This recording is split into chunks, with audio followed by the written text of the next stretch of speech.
네, 오늘 주시는 말씀 사도행전 지난주와 같죠. 1장 1절에서 8절 말씀 제가 한 절 여러분이 한 절 나눠 읽도록 하겠습니다. 마지막 절은 한 목소리로 같이 읽겠고요.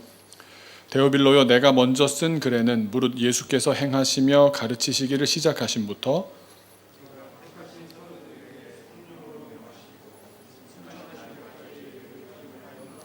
그가 고난받으신 후에 또한 그들에게 확실한 많은 증거로 친히 살아계심을 나타내사 40일 동안 그들에게 보이시며 하나님 나라의 일을 말씀하시니라.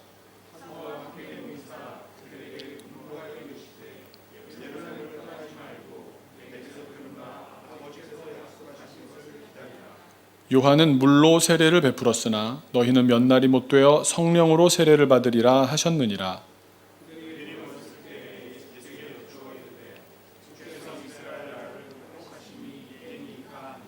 이르시되 시기는 아버지께서 자기의 권한에 두셨으니 너희가 알 바 아니요 오직 성령이 너희에게 임하시면 너희가 권능을 받고 예루살렘과 온 유대와 사마리아와 땅 끝까지 이르러 내 증인이 되리라 하시니라.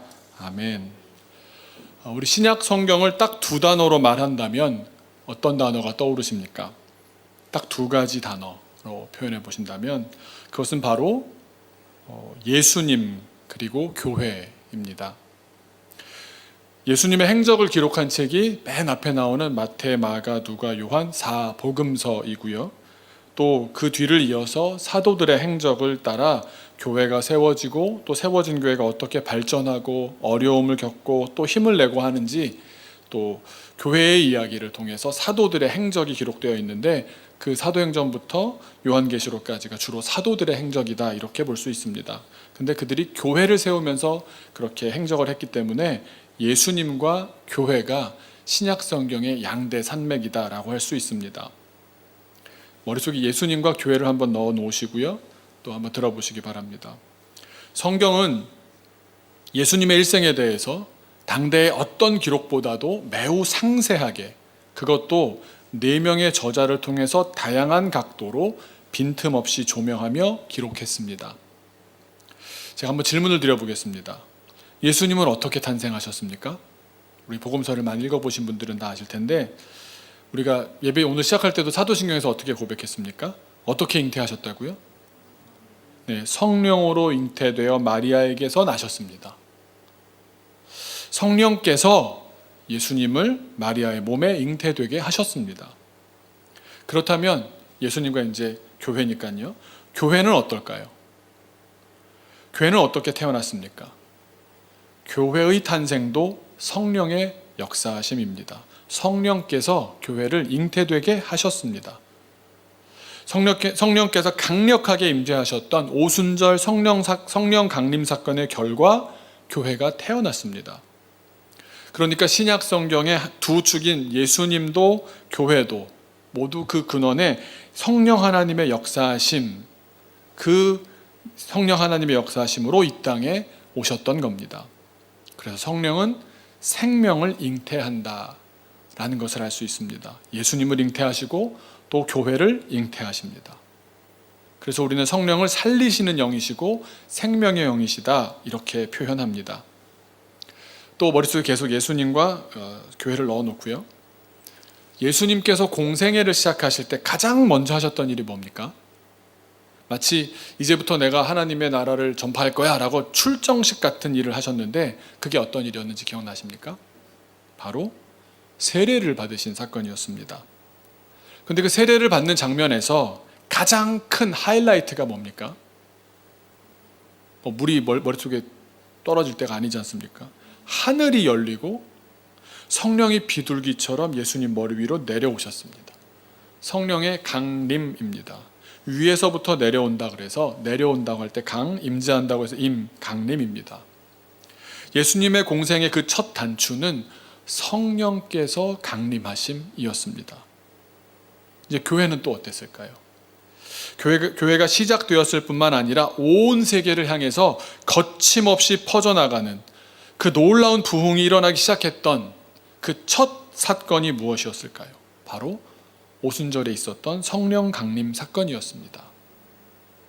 성령은 창조 때부터도 계셨지만 오순절 날에 성령이 특별하게 임재하신 이후에 그날로부터 교회가 거침없이 세워지기 시작했고 복음을 들은 이들은 회개하며 주님께 무릎을 꿇게 되었습니다.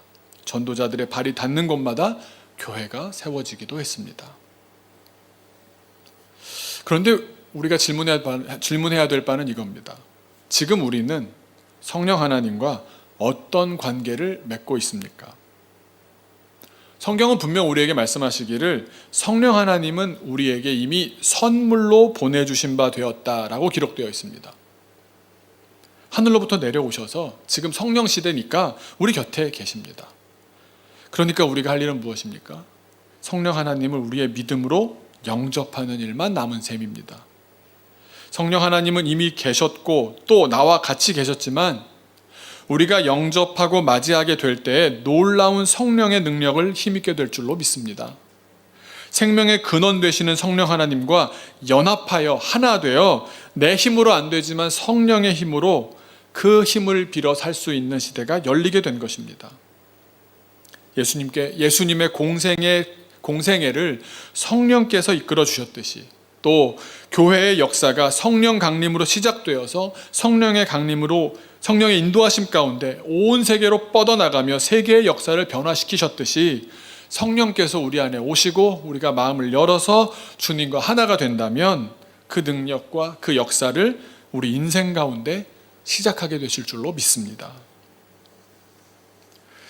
우리가 먼저 살펴보고자 하는 것은 이 성령의 능력, 이 성령의 역사가 얼마나 놀랍게 뻗어나가고 또 그 복음이 그 능력을 힘입어 퍼져나갔는지 우리 사도행전을 전체적으로 한번 보면서 알아보고자 합니다. 여러분, 사도행전을 영어로 뭐라고 합니까?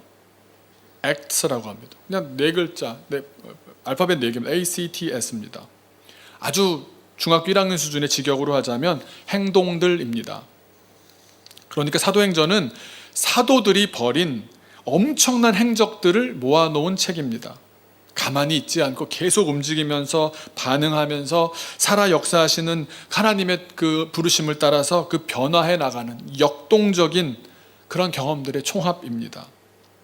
그런데 이 사도들의 행적은 어느 분의 인도하심으로 진행되었겠습니까? 바로 성령 하나님이십니다. 그래서 오늘 설교의 제목을 뭐라고 지었냐면 사도행전은 바로 성령행전입니다 라고 말씀드렸던 겁니다.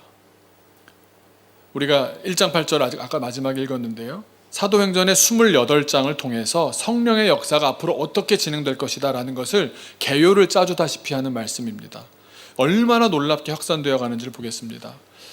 먼저 1장 8절 한번 같이 읽어볼까요? 다시 한번 시작. 오직 성령이 너희에게 임하시면 너희가 권능을 받고 예루살렘과 온 유대와 사마리아와 땅끝까지 이르러 내 증인이 되리라 하시니라. 제일 먼저 예루살렘입니다. 오늘 본문 옆에 나오는 2장을 보시면 오순절 성령 강림이 일어나는 곳은 예루살렘이었습니다. 이 오순절 성령 강림 이후에 수많은 사람들이 예수님을 주님이라고 시인하면서 주님께 회개하고 돌아오는 역사가 물밀듯이 일어납니다. 결정적인 표현들이 이런 것들이 있습니다. 2장 41절을 보면 하루 만에 신도의 수가 3,000이 더했다. 또 47절을 보시면 주께서 구원받는 사람을 날마다 더하게 하셨다. 이렇게 기록되어 있습니다. 그러니까 사도행전 전체 28장 가운데 1장부터 7장은 이 예루살렘 교회가 성장해가는 과정을 보여줍니다. 두 번째로 온 유대와 사마리아로 퍼져갑니다. 예루살렘 사람들이 변화되기 시작하자 온 도성이 들썩거렸습니다. 아마 이러지 않았을까 싶습니다. 사람들이 모이면 야, 어느 집 누가 세례를 받았대. 또 어떤 사람은 와서 얘기하기를 내 친한 친구가 와서는 정색을 하고 우리가 죽였던 예수님이 그분이 바로 다름 아닌 메시아였어. 그러면서 막 나를 설득하려고 그러던데. 또 어떤 사람은 와가지고 절대로 그럴 사람이 아닌데 우리 사촌이 갑자기 찾아와서 눈물로 회개를 하면서 용서를 하더라고.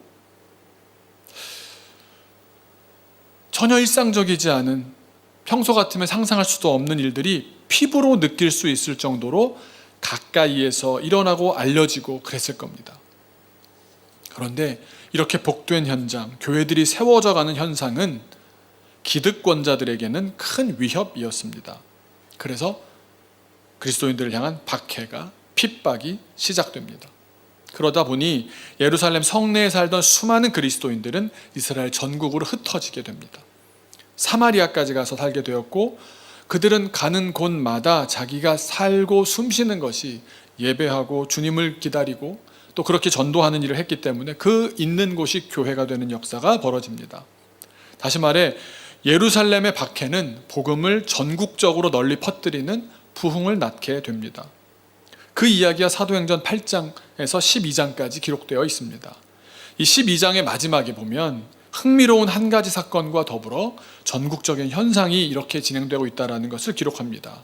12장 23절과 24절입니다. 헤롯이 영광을 하나님께로 돌리지 아니하므로, 헤롯은 유대의 왕 아닙니까? 그런데 주의 사자가 곧 친히 벌레에게 먹혀 죽으니라. 24절은 하나님의 말씀은 흥왕하여 더하더라. 어떤 말씀이겠습니까? 성령의 능력이 이스라엘 나라를 정치적인 중심으로부터 변방의 저 사마리아 끝까지, 전국 방방곡곡에까지 영향을 미치게 되었다라는 말씀입니다. 예루살렘과 온 유대와 사마리아를 거쳐서 이제 땅끝까지 이르게 됩니다. 바울은 세계 전도 여행을 무려 3번이나 떠납니다. 지금과 같은 시대가 아니지 않습니까? 그래서 학자마다 조금 계산법이 다르기는 하지만 최소 4,500km에서 최대 5,600km 정도까지 봅니다. 대략 한 5,000km를 걸어서 혹은 배를 타고 선교 다녔습니다. 그야말로 그 당시 사람들의 지식 가지고 생각할 수 있는 땅끝 바로 전까지 갑니다.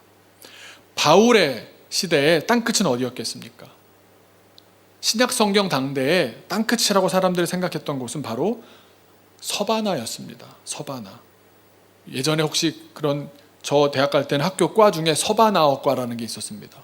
그거 알면 옛날 사람인지 모르겠는데요, 스페인을 서바나라 그랬죠. 당시 사람들은 유럽 지도를 이렇게 놓고 봤을 때 땅끝을 서바나라고 생각했습니다. 스페인이죠.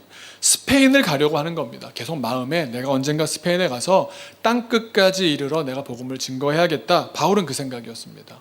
그런데 스페인을 가려고 했더니 그래도 거기 아무도 믿는 사람이 없으니까 그래도 배를 태워 보내줄 만한 위치에 설립되어 있으면서 후원해 줄 만한 교회가 있는 지역이 어딜까? 그것이 바로 로마였습니다. 그래서 스페인으로 가는 자기의 전도 여행을 좀 후원해 달라고, 도와달라고, 너희들이 교회가 그렇게 하는 것이 옳다고 로마의 교회에게 편지를 길게 보냅니다.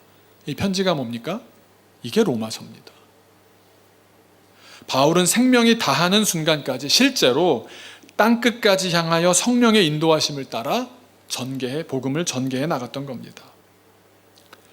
이렇듯 성령의 역사는 역동적으로 거침없는 행보를 전개해 나갔습니다. 이렇게 성령의 역사가 진행되는 와중에 어떤 일들이 벌어졌겠습니까? 사람들이 다 쉽게 받아들이고 다 맞다 왜 이제 얘기해 줬냐 이랬겠습니까? 놀라운 성령의 능력이 함께했습니다. 하나님의 뜻을 함께할 때, 하나님의 계획을 동참할 때 죽은 자가 살아나고 병이 낫고 귀신이 물러났습니다. 뿐만 아니라 복음을 전하는 사람들은 그런 표현이 성경에 많이 나옵니다. 사도들의 이런 사람이 아니었는데 이렇게 말을 담대히 전하더라. 입이 열리고, 이런 걸 많은 사람 앞에서 얼굴 붉어서 못할 사람 같은데 두려움이 사라지면서 담대하게 증거하며 선포했다고 기록됩니다. 교회들은 힘을 모아 예배하며 선교를 후원했습니다. 또 사도들의 말씀을 들은 사람들은 어떻게 변화됐습니까? 성령이 위에서부터 내려와 임하셨다는 성령 강림의 표현이 반복적으로 등장합니다. 성령께서 전하는 사람도 듣는 사람들의 모임인 교회도 그 지역도 성령께서 변화시켜 가시는 겁니다. 이것이 사도행전의 기록입니다. 여기까지 기록되었습니다. 그런데 이 사도행전의 놀라운 소식은, 이 이야기들은 바울이라는 한 인물의 일생 안에 이루어졌던 이야기입니다. 그런데 그렇다고 바울이 죽었다고 해서 역사가 끝난 것이 아닙니다. 당시엔 아시아 대륙도 몰랐고 아메리카 대륙까지도 몰랐습니다. 그러니 사람들의 지식으로 땅끝이 진정 어디인지를 조금씩 더 알아가게 되면서 진정 땅끝을 향해 인도하시는 성령 하나님께 응답해 가며 성경 이후 지난 2000년 동안 복음은 쉼 없이 땅끝을 향해서 전도해 졌던 겁니다. 아메리카를 거쳐 지난 세기에는 아시아의 작은 나라 한국에까지 전해졌던 겁니다. 그 성령의 역사하심 가운데 세계 방방곡곡에는 교회가 세워졌고 오고 오는 세대 가운데 수십억의 사람들이 예수님을 주님이라고 고백하게 되었습니다. 성령의 행전은 바울이 죽었다고, 바울이 세웠던 교회들 하나둘이 문을 닫았다고 해서 끝나는 것이 아니었습니다. 성령의 역사와 능력은 오늘도 이어지고 있는 줄로 믿습니다. 사랑하는 중심교회 성도 여러분, 우리는 지금 성령의 시대를 살아가고 있습니다. 성령의 역사와 능력 안에서 살아가고 있습니다. 그것이 사실입니다. 성령의 역동적인 역사는 이렇듯 거침이 없습니다. 그런데 왜 역사가 일어나지 않습니까? 그것은 누가 멈추는지를 잘 봐야 합니다. 우리가 스스로 멈춰버리고 있지 않습니까? 멈춰서지는 않습니까? 성령이 멈췄습니까? 성령이 응답하지 않으셨습니까? 아닙니다. 나의 생각으로, 나의 판단으로, 나의 성품 때문에 내가 살아왔던 경험, 관습에 막혀서 내 상황이 허락되지 않는다면서 그렇게 여러 말로 나의 자아가 여전히 살아서 자꾸만 계속 나의 한계를 계속 장벽을 세워가는 거 아닙니까? 우리가 성령 하나님 앞에서 절대로 잊지 말아야 하는 사실이 한 가지 있습니다. 그것은 우리 인간이 그렇게 부족한 존재들인데도, 그걸 누구보다도 가장 잘하실 성령 하나님이신데도, 그럼에도 하나님께서는 우리를 통해서 일하신다는 사실입니다.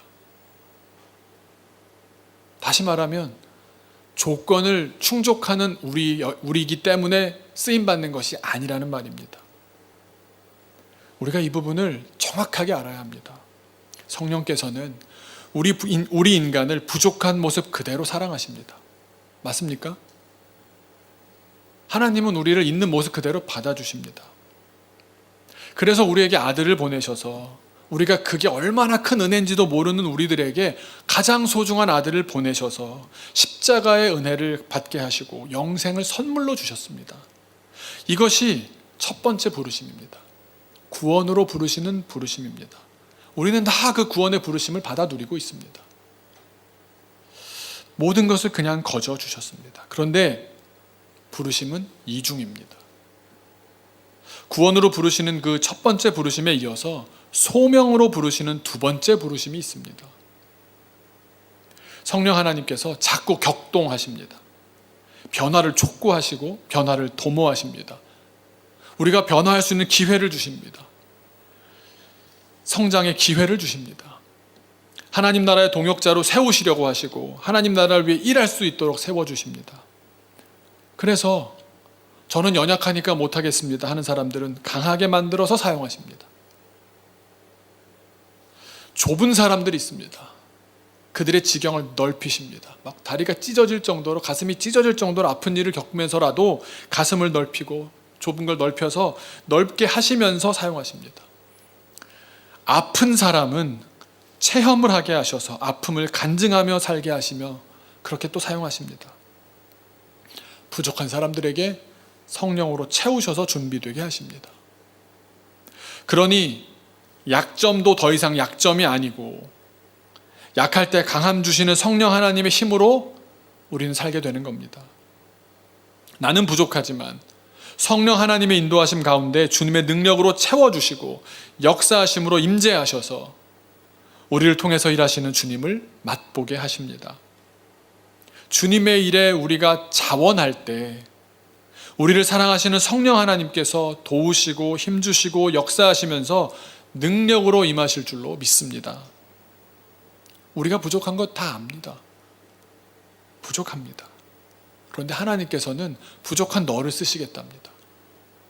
그러나 부족한 대로 쓰시겠다는 것이 아닙니다. 계속 충동하십니다. 계속 격동하십니다. 계속 변화를 도모하십니다. 그러면서 우리를 빚어 가시는 겁니다. 부족한 대로 내버려 두지 않으시는 하나님이십니다. 하나님 나라의 일을 이루어 가시기 위해서 하나님께서 능력을 베푸십니다. 우리가 이 방향성을 잘 알아야 합니다.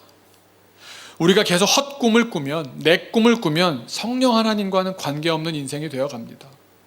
하지만 하나님 나라를 꿈꾸며 살 때 성령 하나님의 능력을 입게 됩니다. 우리가 지금 이렇게 세워진 교회로 모여서 이 어려운 시기를 함께 버텨내며 세상 가운데 복음의 허브로 쓰러지지 않고 꿋꿋이 이겨내는 일, 이것도 성령님의 꿈 아닙니까? 이 꿈을 함께 현실로 이뤄내는 우리가 되기를 주님의 이름으로 축원합니다. 사도행전에 보시면 가장 큰 인물 두 명을 한번 들어볼 수 있습니다. 그런데 이 두 명을 보면 성령 하나님께서 어떻게 역사하시며 사람을 세워가시고 결국 하나님 나라를 만들어 가시는지, 어떻게 이런 사람을 들어서 이 꿈을 이루어 가시는지 저 앞뒤가 안 맞는다는 생각이 잘 듭니다. 또 한편으로는 그들을 보면서 우리도 하나님이 함께 해주시면 쓰임받을 수 있겠네 라는 생각이 들기도 합니다. 먼저 베드로를 세우십니다. 베드로는 유대인을 위한 사도로 쓰임받습니다. 그렇다고 하나님의 큰 꿈 가운데 맡은 건 유대인이지만 유대인 아닌 사람들도 또 만나면서 꿈에 동참하려면 맡은 일과 더불어 하나님의 비전을 함께 꿈꿔야 하지 않습니까?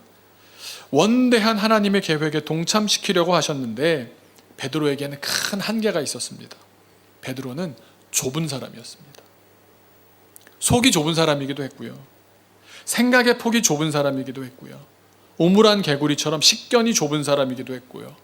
믿음의 경험도 자기 경험에만 꽉 막혀 있어서 좁은 사람이기도 했습니다. 그런데 하나님께서는 그런 사람도 사용하십니다. 성령 하나님께서 그런 베드로를 넓혀서 사용하십니다. 성령 하나님께서 온 세상에 복음을 증거하기 위해서는 이방인에게도 당연히 복음을 전하고 또 세례도 베풀어야 하는 것, 너무도 당연한 일 아니겠습니까? 그럼 그들을 만나야 하지 않겠습니까? 그런데 베드로가 이방 사람인 로마의 백부장 고넬료의 집에 초대를 받습니다. 그런데 못 가겠는 겁니다. 자기가 계속 힘든 겁니다. 막 부대끼는 겁니다. 유대인의 관습에 어긋나는 음식을 먹어야 한다라는 일이 너무 불편한 겁니다. 한번 말씀을 보시면 사도행전 10장 14, 15절에 그런 하나님께서 하도 좁아 터졌으니까 이걸 넓히기 위해서 어떻게 하시냐? 꿈으로 3번이나 나타나십니다. 베드로가 이르되 주여 그럴 수 없나이다. 못하겠습니다. 꿈에서까지도 완강히 거부하는 겁니다. 속되고 깨끗하지 아니한 것을 내가 결코 먹지 아니하였나이다. 나 지금까지 한 번도 안 먹었습니다. 유대인의 정결법을 따라서 제가 한 번도 그거를 넘어선 적이 없습니다. 그런데 또 두 번째 소리가 있으되 하나님께서 깨끗하게 하신 것을, 하나님의 생각과 베드로의 생각이 다른 겁니다. 베드로의 속과 하나님의 속이 다른 겁니다. 근데 누구에게 맞춰줘야 되겠습니까? 하나님의 속을 베드로에게 맞추겠습니까? 아, 네가 옳다, 너는 그대로 다 쓰임받거라가 아니라 베드로의 이 좁은 속을 터트려 버리십니다. 내가 깨끗하고 했는데 네가 속되다 하지 말라. 이렇게 같은 꿈을 3번이나 꾸고 나서 고넬료를 만납니다. 하나님의 꿈이 이루어지기 위해서 무슨 작업이 벌어집니까? 그 한 사람을 변화시키는 일이 벌어집니다. 여러분, 어떤 변화를 꿈꾸십니까? 하나님의 나라를 위해서 하나님의 꿈을 함께 꾸는 가운데 나를 넓혀가시는 그 하나님의 손길에 순종하십시오. 그것이 진정한 성장이 될 줄로 믿습니다. 베드로를 넓히시는 겁니다. 베드로를 변화시키시는 겁니다. 베드로 혼자서는 감당할 수 없었습니다. 도저히 넘어설 수 없는 선이 있었습니다. 그런데 성령 하나님께서 베드로를 넓히시고 사용하셨습니다. 또 잘하시는 두 번째 인물 바울이 있습니다. 바울은 아예 예수님 믿는 사람들을 추적해서 붙잡아들였던 바리새인입니다. 그러니까 뭐 좀 다르다가 아니라 아예 반대자였습니다. 그러나 성령 하나님께서는 어떻게 하셨습니까? 그렇게 아예 반대하던 바울도 극적으로 만나주시고 기적적으로 경험하게 하셔서 눈을 멀게 하시고 말씀을 듣게 하시면서 깨닫게 하시는 가운데 새로운 사도로 세워주십니다. 그래 놓고 사용하십니다. 성령님께서 그렇게 임하시자 바울은 그제까지 살아왔던 삶을 하나님을 위하여 드리게 됩니다.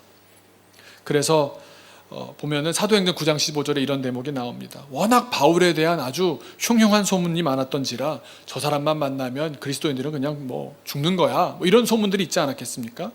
그랬기 때문에 하나님께서 아나니아라는 사람에게 지금 어디 있으니까 가서 바울을 만나라, 두려운 겁니다. 못 가는 겁니다. 그래서 하나님께서 아나니아에게 내 마음은 바울을 향한 내 마음은 이렇다라고 말씀해 주시는 대목이 사도행전 9장 15절에 나오는 겁니다. 주께서 이르시되 아나니아야 가라. 이 사람은 내 이름을 이방인과 임금들과 이스라엘 자손들에게 전하기 위하여 택한 나의 그릇이라. 이방인과 왕, 이스라엘 백성들은 당연하겠지만 이방인과 왕들을 위한 사도로 쓰임받게 됩니다. 이방인들을 향해서 쓰임받기에 그는 이미 충분히 세계인이었습니다. 당대의 사람들이 하는 언어 헬라어를 능통하게 할 수 있었고 책까지 쓸 수 있었습니다. 외국어가 뛰어났고 표현력과 문장력도 발군이었습니다. 게다가 열정과 투지도 대단했습니다. 보통 지식인 그러면 행동은 좀 굼뜨기 마련인데 그런 사람이 아니었습니다. 몸을 사리지 않는 사람이었습니다. 다시 말씀드리지만 3번의 선교 여행만으로도 5,000km를 다녔던 사람입니다. 그의 행동력을 따를 사람이 없습니다. 근데 마지막에 보면 사도행전이 액트라 그랬잖아요. 뭔가 역동적이고 막 이렇게 하는 가운데 20장을 넘어가고 21장쯤이 되면요, 갑자기 지명들이 안 나오기 시작합니다. 막 여기서 어디로 가고 막 이렇게 다니고 여러 나라 사람들이 모이고 흩어지고 막 이러는 가운데 21장으로 넘어가서 28장까지를 보면 지명이 현저하게 적게 등장하기 시작합니다. 왜 그렇겠습니까? 바울이 감옥에 붙잡혔기 때문입니다. 그래서 재미가 없습니다. 막 재판 얘기, 막 논쟁하는 얘기, 언쟁하는 얘기가 쭉 나옵니다. 그 사도행전을 읽어보시다 보면 1장부터 20장까지 20장의 마지막에 막 눈물의 밀레도 항구에서 장로들이 막 울고 막 이렇게 막 가지 마세요, 가야 됩니다. 이러다가 21장부터는 좀 이렇게 싸늘한 분위기가 이어집니다. 근데 거기에도 하나님의 뜻이 있는 겁니다. 왜 재판 이야기가 나오겠습니까?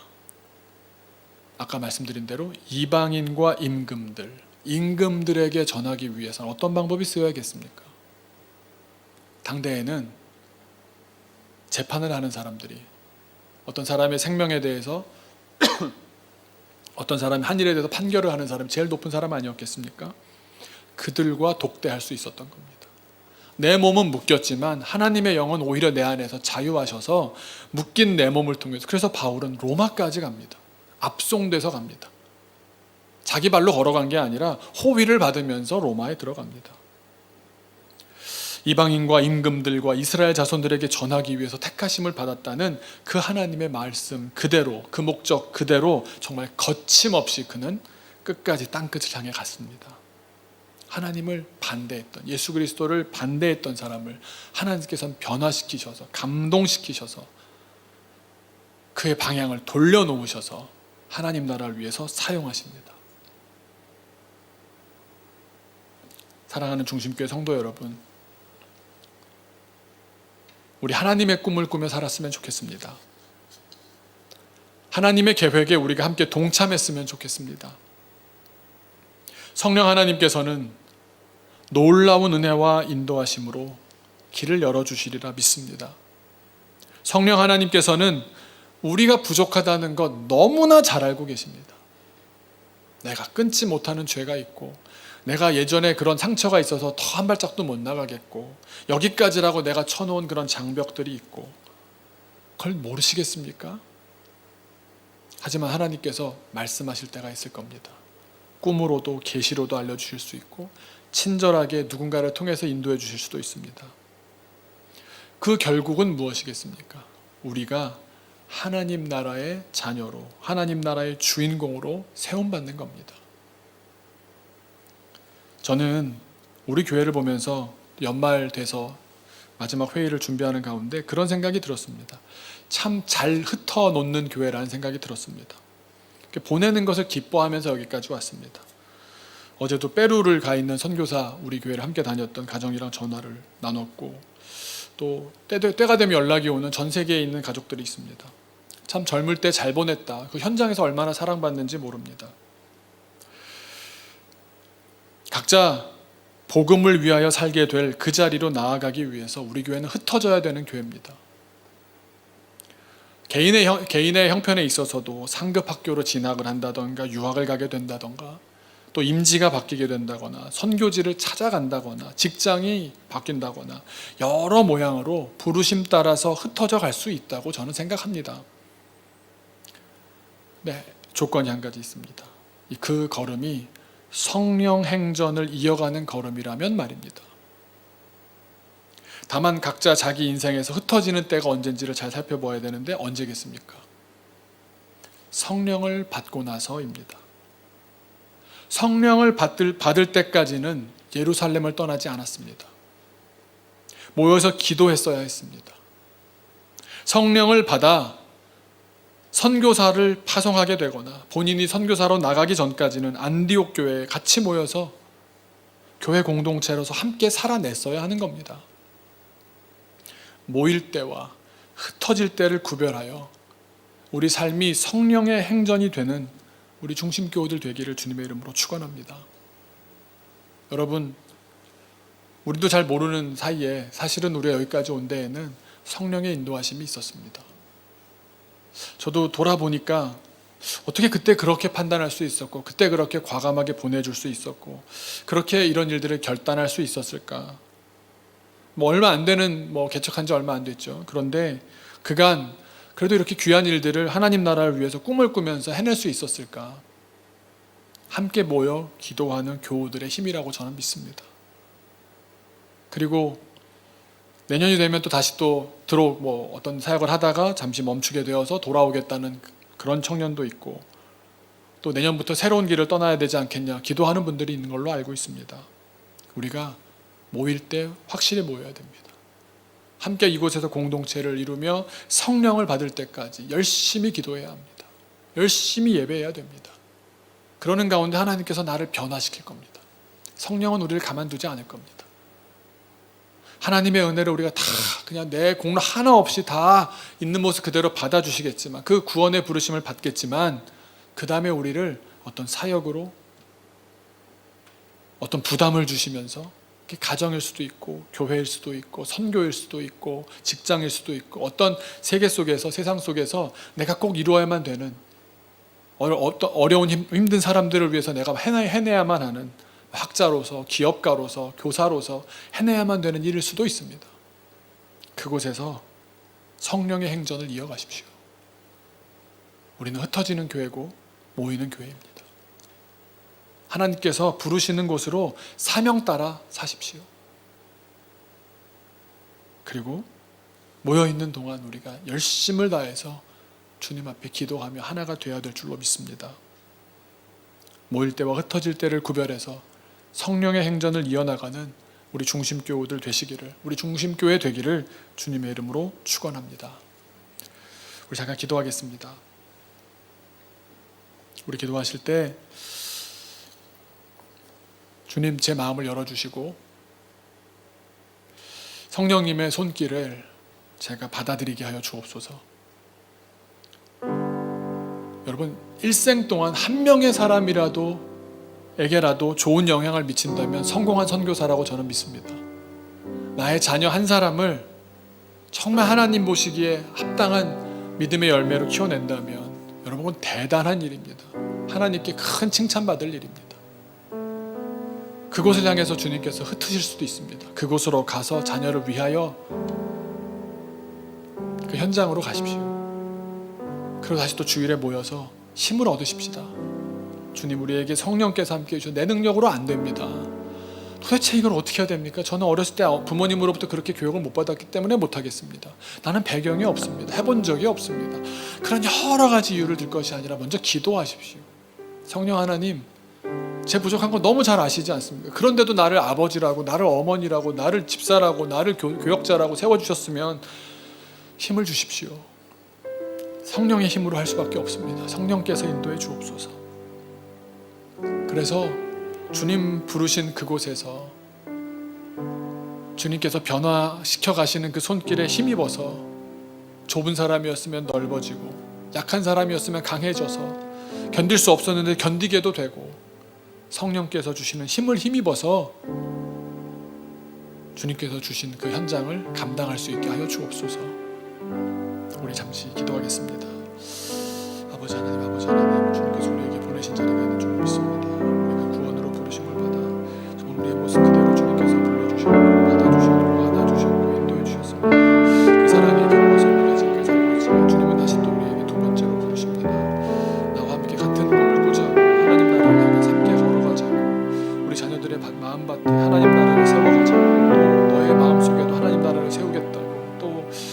친척들을 향해서 혹은 또 직장에서 만나는 사람들에게 또 내가 하는 학문적인 연구와 또 경영하는 일들을 통해서 만나는 사람들에게 정말 좋은 컨텐츠를 남김으로써 여러 가지 모양으로 주님 하나님의 나라를 우리가 이 땅 가운데 세워가는 일을 감당하기를 소망합니다. 그 모든 일이 주님 내 욕망과 내 욕심 때문이 아니라 주님 오직 하나님 나라를 향한 성령의 행전이 되게 하여 주옵소서. 주님 사도들이 그렇게 열심히 다니며 복음을 전파할 때 주님께서 동행해 주셔서 사람으로서는 할 수 없는 사도들의 수준과 실력으로 할 수 없었던 일들도 주님 능히 감당케 하셨듯이 주님 우리가 우리 삶 가운데 성령의 행전을 이어가게 하여 주옵소서.